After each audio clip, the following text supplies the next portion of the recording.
ഉത്തര മലബാറിൽ വീണ്ടും ഒരു തെയ്യക്കാലം കൂടി അടുത്തിരിക്കെ അണിയലങ്ങളുടെ അവസാനഘട്ട മിനുക്കുപണിയിൽ തെയ്യം കലാകാരന്മാർ.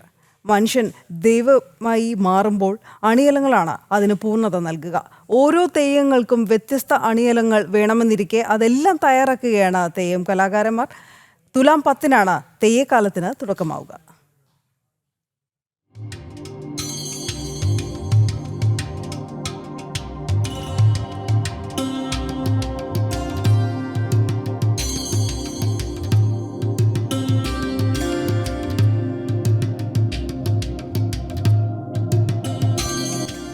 കളിയാട്ടക്കാലം അരികിലെത്തിയതോടെ അണിയറയിൽ അണിയലങ്ങൾ ഒരുക്കുന്ന തിരക്കിലാണ് തെയ്യം കലാകാരന്മാർ. തെയ്യത്തിന് വേണ്ടിയുള്ള ചൂടകം, കടകം, വള, കൈവിരുത്, കൈത്തണ്ട, കൊമ്പോലക്കാത്, താടിയും മീശയും അടക്കമുള്ള അണിയലങ്ങൾ മിനുക്കിയെടുക്കുകയാണിവർ. പാവന്നൂരിലെ വിജയൻ പെരുവണ്ണാനും കുടുംബവും അണിയലങ്ങൾ ഒരുക്കുന്നതിൽ പേരുകേട്ടവരാണ്. ഓരോ തെയ്യത്തിനും അണിയലങ്ങൾ ഏറെ പ്രധാനമാണ്.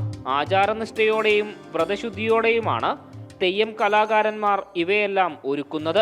വർഷത്തിൽ പുതുക്കും. കൊല്ലം പുതുക്കിയില്ലെങ്കിൽ മരത്തിന് കംപ്ലൈൻറ്റ് വരും. എന്നുവെച്ചാൽ ചൂട് തട്ടിയില്ലെങ്കിൽ ഇനി ഓറിൽ കുത്തിപ്പോകുമെന്ന് പറയും. അതുകൊണ്ട് ചൂട് തട്ടിച്ച് മെഴുക്ക് കൊടുക്കണം.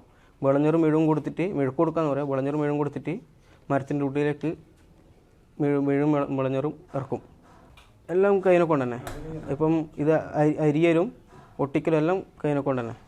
ഇപ്പം കത്തിനെ കൊണ്ട് നൈസായിട്ട് മുറിച്ചെടുത്തിട്ട് ഒട്ടിക്കും.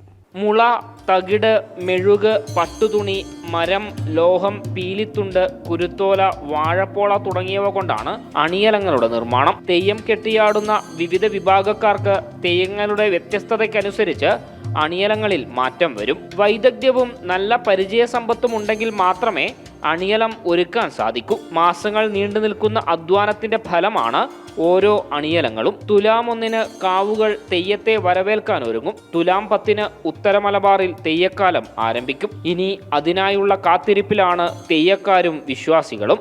ജനം, കണ്ണൂർ.